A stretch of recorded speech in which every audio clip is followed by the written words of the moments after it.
네, 안녕하세요. 이제 2부 시작되었습니다. 이제 본격적인 책 소개, 내용 소개 드리려고 하는데요. 이제 사회학 아는 척하기. 이제는 여기 책 넘겨보시면 여러 가지 내용들이 나와 있는데요. 이제는 목차 보시면요. 사회학이란 무엇인가에 대한 이야기, 그리고 현대 사회학과와 사상가들에 대한 이야기, 그리고 젠더와 인종의 사회학, 그리고 세계화와 사회학 이런 얘기들이 있는데요.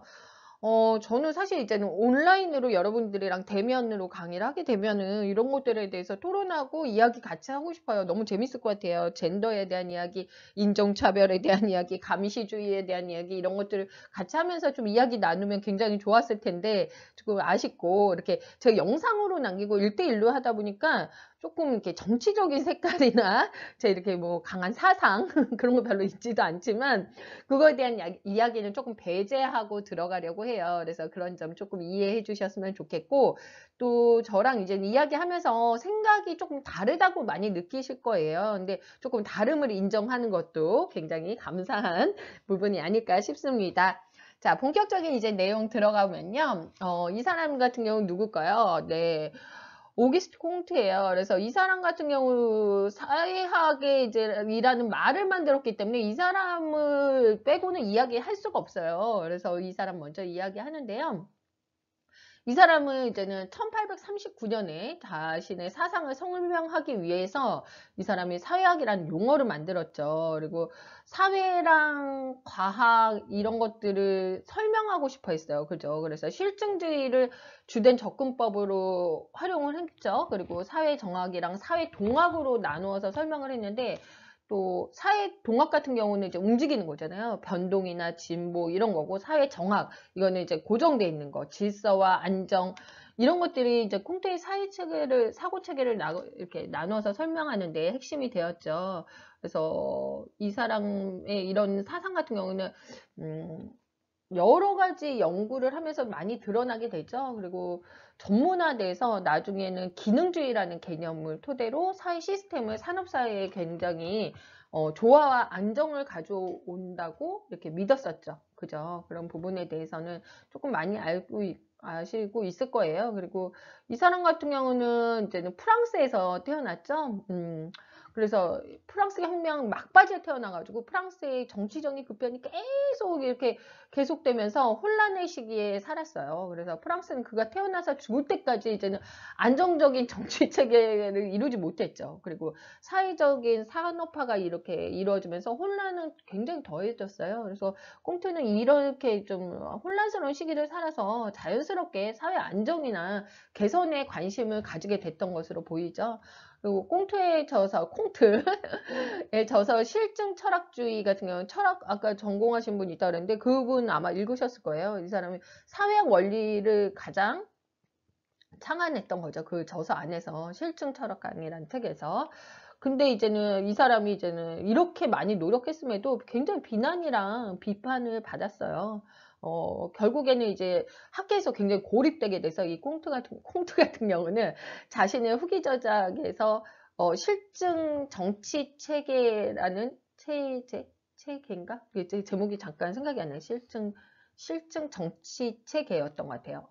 과학보다는 종교적인 색채를 이제 띠기 시작한 거예요. 그래서 인류교라는 교를 만들고 스스로 사제가 됐죠. 그리고 이 종교의 대체물인 종교의 대체물로서 실증주의를 이게 주장한 거죠. 이 사람이 이제는 학문 내에서도 모순으로 가득 찬 모습들이 보였었죠. 그래서 그가 사회학을 창시하고 후대 많은 사상가들한테 영향을 준 거는 크게 이견은 없는데, 조금 이렇게 인정을 조금 많이 못 받지 않았나. 뭐 그렇지만 뭐 사회학의 아버지다. 그리고 인류의 발전 과정을 설명하고 이 진행 과정을 예견하기 위해서 자연주의 사회과학을 만드는 일을 최고 목표로 삼지 않았나 이런 생각을 했습니다. 자, 그 다음 콩트 다음에 볼 사람은요. 네, 이 사람 뭐예요? 누구예요? 마르크스죠. 그래서 인간 사회를 과학적으로 접근해서 사회의 그 실증적인 영향을 많이 이렇게 미치도록 노력한 사람이 아까 네, 콩트였죠. 근데 실제로 이제는 아까 제가 많이 인정을 못 받았다 그랬는데 많은 그 사회학 사상가들이 이 견해를 공유하지 않았어요. 그 중에 하나가 이제 칼 마르크스죠. 이 사람 같은 경우는 사회 갈등, 소외 사상 등을 통해서 공공사회학의 토대를 마련했죠. 그리고 사회적 경제 이 불평등감이 없는 세상을 만들기 위해서 혁명 그리고 뭐 공상주의를 강조했죠. 여기 읽어보면 철학자는 세상의 다양한 방식으로 해석했을 뿐이다. 그러나 중요한 거는 세상을 변화시키는 것이다. 하고 혁명을 한 거죠.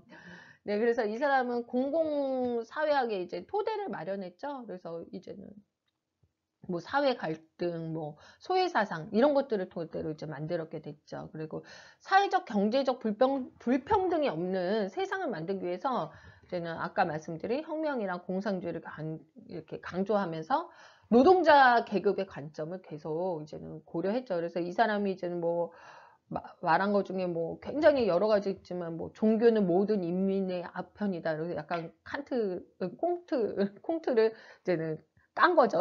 네. 근데 이 사람이 이제는 뭐 원조 빨갱이다라고 이렇게 취급받기도 하고 폄하받기도 했어요. 하지만 이제 인문과학 같은 경우 공부한다면 절대 이 사람을 이제 폄하하지는 못할 거예요. 저도 인문과학 분야의 책에서 이 사람의 이제는 이야기들을 많이 읽었고, 전 세계적으로 많은 학자들이랑 지식인들이 가장 이제 역사상 가장 영향력이 있는 철학자이고 사회과학자 중에 한 명이다라고 이야기를 했던 것 같아요. 그리고 실질적으로 2005년 정도에 영국의 BBC에서 이제 대중들한테 이제는 투표를 한 거예요. 샘플 조사가 더 설문 조사를 한 거예요. 그래서 세계에서 가장 영향력 있는 사상가가 누구냐 했을 때 이 사람이 뽑혔다고 해요. 그래서 19세기 중반부터 20세기 말까지 이 마르크스 사상이 인류 전체의 사상이나 철학, 사회, 문학, 뭐 외교, 경제 등 이런 방향성에 대해서 좀 지대한 영향을 끼쳤기 때문에 좀 이렇게 매우 중요한 사상가가 아닌가 그래서 제가 한번 다루어 보았습니다. 그 다음 이제는 미셸 쿠퍼인데요. 이 사람 같은 경우는 사실 현대 사회주의에 이제는 뭐 거의 빼놓을 수 없는 사람이죠. 이 사람에 대해서 제가 조금 더 자세하게 이야기 드리고 싶은데, 왜냐면 이제는 감시와 처벌이라는 책을 제가 예전에 보고 굉장히 이제는, 굉장히 이렇게 센세이션 했어요. 그래서 이 사람 같은 경우 지식이랑 권력, 감시 이 사이의 관계를 분석해서 현대의 이제 교도소를 연구했던 사람이죠. 그래서 이 사람의 이야기를 조금 드려보면은, 자, 이제 미셸 푸코의 이제 구조주의랑 구성주의 철학에 대해서 이야기하려고 하는데요.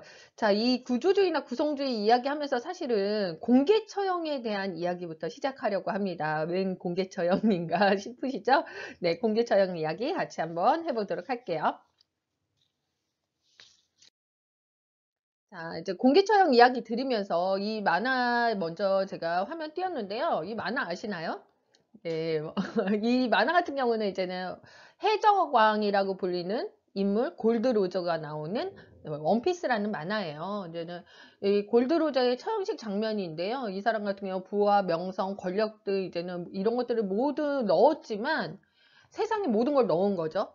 손에 넣었지만 세계 정부의 손에 잡히게 돼서 이렇게 공개 처형을 당하게 된 처지가 되죠. 그래서 마지막 순간을 이렇게 딱 맞이하게 되는 장면인데요. 그 사람이 이제는 이 골드로저가 해적왕답게 딱 미소를 지으면서 이렇게 얘기해요. 나의 보물 원한다면 주도록 하지.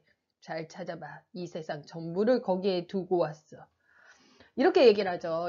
사실은 이런 원피스의 이런 공개 처형 장면을 보지 않더라도 조선시대 사극이나 뭐 서양 중세를 소재로 한 영화나 드라마를 보면 주인공들이 주변에 이제는 못된 정부의 손에 잡혀서 공개 처형을 당하는 장면들이 많이 나와요. 그죠? 이 공개 처형, 이 신체형 같은 경우는 오랜 기간 사실은 이루어지던 형벌 중에 하나였죠. 예를 들어서 심지어 사람들이 이제는 놀이 보듯이 사형 집행 과정을 관람했는데 사형소에 이렇게 목을 매다른 거 있잖아요. 그 밧줄을 가져오면 집안에 행운을 가져다 준다든가 사형소에 손을 이제 가지고 있으면 다른 사람이 나를 못 보는 거예요. 그래서 투명인간이 된대요. 그런 미신이 생기는 경우도 있었고 1788년 같은 경우는 영국에서는 사형당한 죄수 에게 군중들이 막 달려들어서 그 시신을 부위별로 막 나눠 갖는 사건도 있었다고 해요. 너무 끔찍하지 않아요? 저는 이야기로 말로만 뱉어도 굉장히 힘들거든요. 그래서 요거 같은 이제는 네, 조선시대의 이제는 처형 장면 이런 것들이고요. 이거 같은 경우는 이제는 공개 처형이어도 예, 장면인데 이게 이제는 이게 파리는 아니거든요. 파리는 아닌데 제가 러시아 작가가 한 말이 있어요. 제가 제목이 표트르 이름이 표트르인데 풀네임이 되게 길어가지고 적어놨거든요. 아, 표트르 드미트리예비치 보보리킨. 네, 표트르 드미트리예비치 보보리킨. 이게 이렇게 안 외워져요. 이 사람이 이제 얘기해요. 파리에 반년만 살면 알게 될 것이다. 파리 이제 감옥 중에 라코케트라는 감옥이 있는데 거기 근처에 이제는 집행된 공개 처형들이 얼마나 잔혹한가 너네들은 알게 될 것이다. 멀리서는 잘 보이지 않지만 모든 사람들이 이 매혹적인 구경거리를 기다리며 사형장에 있다는 기쁨을 막 환호하면서 즐겁게 밤을 지샜다고 해요. 저 같으면 굉장히 끔찍해서 너무 싫었을 것 같은데 이렇게 이제 2차 세계대전 직전까지만 해도 이렇게 파리 한복판에서 이루어지던 공개 처형이 이제 거의 모든 나라에서 자취를 감췄죠. 그래서 중국 같은 경우도 2007년을 마지막으로 공개 처형이 이제 중단이 됐고, 지금은 제가 화면 보여드리면 예멘이거든요. 사우디아라비아, 예멘, 이란 이런 곳에서만 이제 공개 처형이 아직도 하고 있어요. 그래서 공개 처형 이런 사형 자체를 중단하자는 목소리가 왜 나왔을까? 이 사람 같은 경우는 예멘인데 이제 미성년자를 성폭행해가지고 이제 공개 처형 당하고 여기 사람들 막 보이시죠? 이렇게 사형제도를 이렇게 중단하자는 목소리가 왜 생기고 그런 나온 이유가 뭘까요? 이제 대부분의 사람들이 인권이나 이제 이성의 발전에서 찾아요. 다시 말해서 일반 시민뿐만 아니라 죄수의 인권도 보장해야 된다라는 의식이 생기면서 자연스레 공개 처형을 비롯해서 신체형들이 이제 사라지게 됐죠. 그런데 제가 오늘 하고 싶은 말은 이 프랑스에 이제는 푸코라는 사람, 구상주의, 구조주의 철학자 미셸 푸코는 이런 거랑은 다른 의견을 내놔요. 이제 인권이나 이성의 발전 때문에 사람들이 이제는 죄수에 대한 인권을 보장하는 게 아니라 이 사람은 이제는 에피스테메라는 이야기를 얘기해요. 이거 같은 경우는 이제는 한 시대에 널리 퍼진 세계관, 인식의 무의식 체계 이런 것들을 에피스테메라고 하거든요. 그래서 이 사람이 쓴 책을 보면 이 미셸 쿠퍼 같은 경우는 이 감시와 처벌이라는 책 안에서 이제는 형벌에 대해 변화에 대해서 당신들이 생각하는 것처럼 이런 이성의 발전, 인권의 발전 때문에 이루어진 것이 아니라 이 책에 담긴 내용을 보면 이 형벌의 방식이 바뀌게 된 이유는 이제는 예를 들면 이 형벌의 과정 있잖아요. 이런 것들을 대중들이 보게 되잖아요. 그럼 권력자들은 자신의 권위와 권력을 은연중에 이제 주입할 수 있는 거죠. 야, 너네들 이렇게 내 말 안 들으면 공개 처형 당하는 거야. 막 이렇게 이제는 권력을 은연중에 이제 주입을 하게 되는데, 근데 이 과정에서 부작용이 발생한다는 거예요. 이게 아까 봤던 원피스에서 봤던 골드 로저처럼 자신의 생각, 입장, 사회에 대한 불만을 대중들한테 이제 표출하는 경우가 생긴 거예요. 그죠? 그러니까 전에는 이제 아무 의심 없이 그냥 자기 삶을 그냥 살아갔던 사람들이 곧 삶을 마감할 사람의 절규를 듣는 계기로 강한 의구심을 갖게 되고 이것이 폭동이나 혁명의 씨앗으로 이제 싹이 트게 되는 거거든요. 그래서 이제 골드 로저 같은 경우도 바로 그런 이제는 폭동이나 혁명이 일어나게 되죠. 그래서 이 문제점을 이렇게 발견하게 된 이 권력 이제 체계들이 형벌의 방식을 바꾸게 되는데 이때 생겨난 것이 바로 뭐냐? 징역형이죠. 즉 감옥살이를 얘기하는 거죠. 징역형 같은 경우는 신체형 이런 것들에 비해서 굉장히 다양한 관점을 가져요. 권력자의 입장에서. 예를 들어서 형벌을 내리는 주체자가 드러나지 않죠. 감옥에 갇힌 이들이 간수를 욕하지 막 자본가나 권력자들을 욕하지는 않을 거 아니에요. 그리고 두 번째는 징역을 살아가는 동안에 감옥살이를 하는 동안에 교화가 이루어진다는 권력의 이익이 되는 존재로 교화가 이루어진다는 두 번째 장점이 있는 거죠.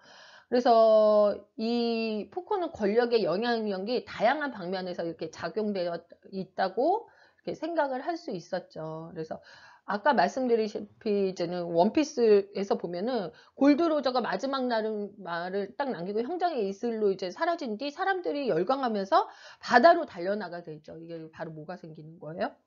네, 대해적의 시대가 생기죠. 그래서 이런 것들을 이제는 이야기한 게 바로 감시와 처벌, 감옥의 역사가 되는 거다라고 이야기를 합니다.